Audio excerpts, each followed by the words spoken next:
Ayong udto kanatong tanan guys. So guys, magbuhat ta og gagawa tayo ng ano guys, minatamis na saging kasi ayan, binigay to ng ano guys, kapitbahay namin guys, saging saba. Thank you to Ate Leah. Leah, di nakalimutan ko ang apelyido nila guys. Basta thank you kay Ate Leah. Ayan guys. So guys, naisipan kong gumawa ng minatamis kay kuan jud kaayo. Tugnaw ang panahon nga init yung hangin ba nga tugnaw pero ano po kayo siya o nga pagkatugnaw ka ng naisip ra nako guys ba na magluto ako ng minatamis kasi malamig yung panahon pero mainit naman yung ayan yung kumakita nyo dyan guys, mainit yun pero yung hangin niya is malamig. So gagawa tayo ng saging minatamis, dalawang ano to guys, ano bang Tagalog sa sipi, basta duhan siya ka sipi guys. And ito ang i-try kung ma-perfect ba nato atong pagbuhat sa ating saging na minatamis. Kasi yung sangkap lang nito guys ay ano lang, asukal lang kasi wala akong sago dito, yung maliliit na pearl at saka coconut milk. So yung coconut milk natin guys ay usa lang kabuok, isa lang kasi wala tayong ibang niyog dito guys. Yun lang, nag-isang niyog na available dito sa atin kasi walang nahulog dito guys. Kasi sa tapat ng bahay namin guys ay may mga puno ng coconut na mga lubi guys. So walang nalaglag kaya mabutin lang may na-reserve tayong ano guys, isang niyog. So carry na din yun guys kasi masarap din naman siya guys. Hindi naman siya kailangan ng as in super madami talagang coconut milk kasi kabuhion naman punta, di ba? So hindi na nato siya i-balance kay gamay raman sa dang saging. So okay ra sa nga dili kay daghan ang lubi o sara ka lubi atong gamiton na coconut milk nga ato ang isabaw sa saging. So mao ni siya guys. So I'm with my brother and mother. Ako ang gibuhat ni mama da guys, wala lang siya nagpakita kay nagkuan siya sa lubi, iyang gi ablihan ang lubi, iyang gibuntan. So hindi mo na siya magpapakita guys. Pasensya na akong Tagalog Bisaya tayo guys kasi Bisaya tayo, hindi tayo pure Tagalog. So okay lang 'yan. Okay lang pagtawanan niyo yung Tagalog ko, Kever. So ayun guys, may hilaw diyan, yung may hilaw ba ata natira dito, basta may hilaw yan guys. And hindi ko siya sinama kasi matagal siyang maluto kasi guys kasi hinog compare sa hinog na. So di ko na siya kasama, tatlo lang ata yun o 5 ba. So try lang natin tong gawin ang minatamis guys kasi matagal na din yun. Kung nakita niyo yun sa previous vlog ko with Nignig and Janjan, my friend FFF, gumawa kami ng saging minatamis sa bahay ni Negra guys, ni Nignig, my FFF. So matagal na din yun, last year pa yun, mga ilang buwan na ngayon. And hindi pa naman umabot ng isang taon yun guys, basta last year pa siya, mga higit na sa 7 months or 6 months pa ba. Pero nakalimutan ko na kasi kaya na-miss ko guys. And gagawa tayo ng saging dahil may saging tayong binigay kay Ate Leia para ano guys, para mabigyan natin yung ano guys sa pikas bahay guys, kabilang bahay guys, yung sister ko and yung tatay ko din guys, gusto rin niya itong minatamis na saging guys. So sana ay magustuhan nila yung nagawa ko. I'm sure naman magustuhan nila kasi kanina ko tong vlog. And ngayon lang natin nice ini-edit, bino-voice over guys. Naubos nga, di ba? So ayan, papakita ko sa inyo guys kung ano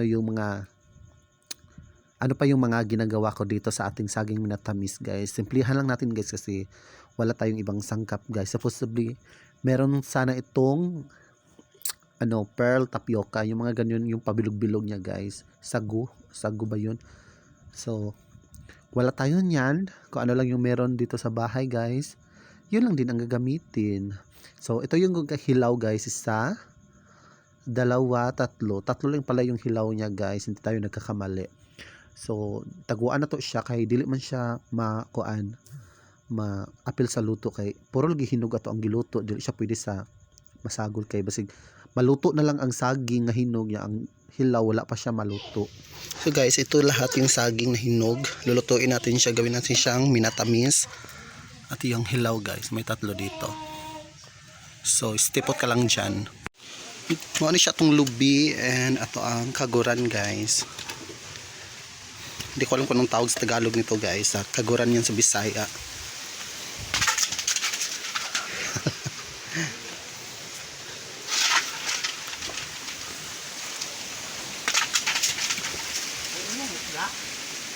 Maura man na. Duha ka sipi. Ay. Balatan natin yan. So guys, yung ginawa ni mama kanina, yung binalatan niya yung niyog ay walang laman pala guys. Nagkamali tayo. So may isa dito na tayo na lang ako na lang yung mag-open sa niyog guys. Buksan natin yung niyog. Kay ganilagi ang unang giabli ni mama kay wala siya ay sulod. So pero bugat siya ha, tubig ra ang sulod pero walang ano siya guys, walang laman sa loob niya. Puro lang siya tubig yung binuksan ni mama. So buti lang may nakita pa kami nakatago na isa pang niyog. And ito guys, ito yung binuksan ko na. And sa awa naman ng Diyos, may laman siya kaya mayroon tayong coconut milk. And insakto din naman siya guys sa ating saging na minatamis kasi malaki din tong niyog na to and sakto gid siya kaayo, dili jud kaayo taka wala jud ta makwangi-kwangi sa lubi kay dako man siya.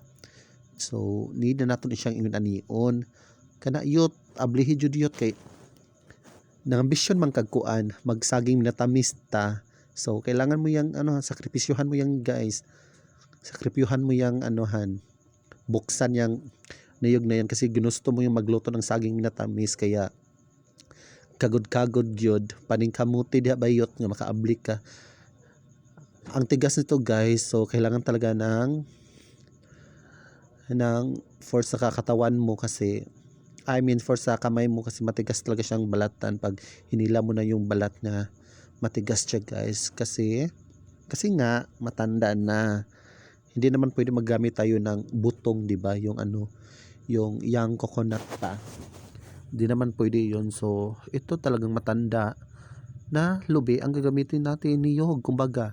And sa awa ng Diyos, nakaya ko naman siyang buksan kasi ngayon lang din ako nakabalik ng pagbukas sa ato ang lubi karon pa na usbi og magbunot sa lubi. So medyo lisod-sururan jud kay di man ta anad ani kay panagsahan ra ni nato pagluto gin ani, di ba? Gawas ko kuan na gyud ta, magnegosyo na gyud tag mga kakaninda kay maana gyud tag abli sa mga lubi nga mga ana-ana, lovey mao na siya guys. So ako aning siyang kamdon.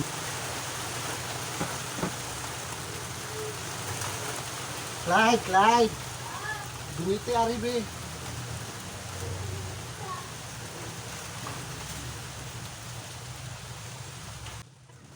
Kana iyot paspasig ka good yot nangambisyon kag makakaon og saging nga minatamis hala ka good. So guys, I'm with my pamangkin Clyde. Siya yung tumulong sa atin guys at nasamad ko sakit kaayo, nasamad ko sa kaguran pero karon madadana siya kuan pero yung dugo niya ganiha no, di ko katarong og kagud kay nasamad dus kaayo perting duguag yun niya. Gamay raman siya nga samad, maliit yung guys, yung sugat sa kamay ko pero ang daming dugo na lumabas kaya natagalan ako sa guys, pagkagod sa ating lubi, sa ating coconut para makakakuha tayo ng coconut milk. Natagalan guys kasi may nasugat ako sa guys, sa kaguran. So guys, ayan kita nyo ba yung pulang yan? Ayan guys, kaguran na samad pero okay lang, tuloy pa rin ang pagluluto pero mahapdi siya ha. Ayan na guys, may apoy na tayo dito and ready din ang ating coconut milk at ating saging. So kailangan pa namin saanin yung coconut milk. So guys, yung nilagay natin ay yung pangalawang gata Dahil dito natin pakukuluan ang saging.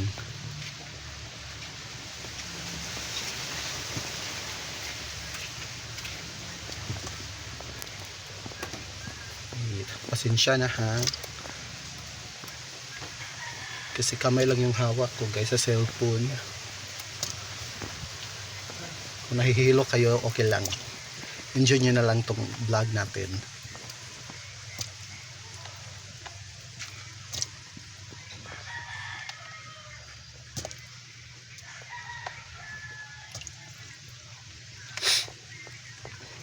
Init. Ayan guys, pinakuluan ko na siya. Saglit lang to siya maluto guys. Minatamis natin na saging.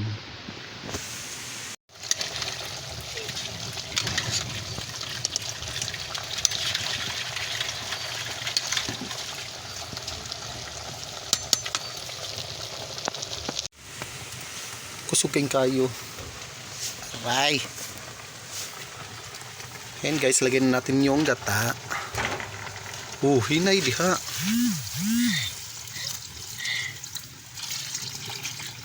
Ayan guys, pakuluin lang natin siya guys. Ayan na guys, kumulo na siya at malambot na siya.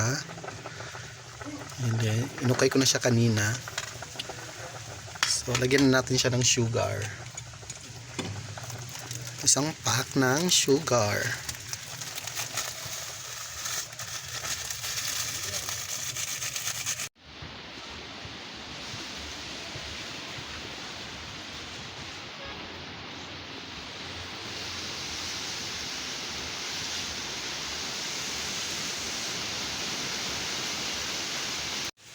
Luto na siya guys.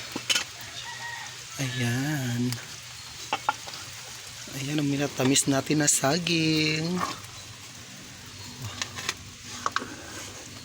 Ayan. So kain tayo guys. Sarap nito guys habang mainit pa. Perfect siya sa panahon guys. Mahangin. Kaon ka day, kuwag sudlanan mo ha day. Ayan.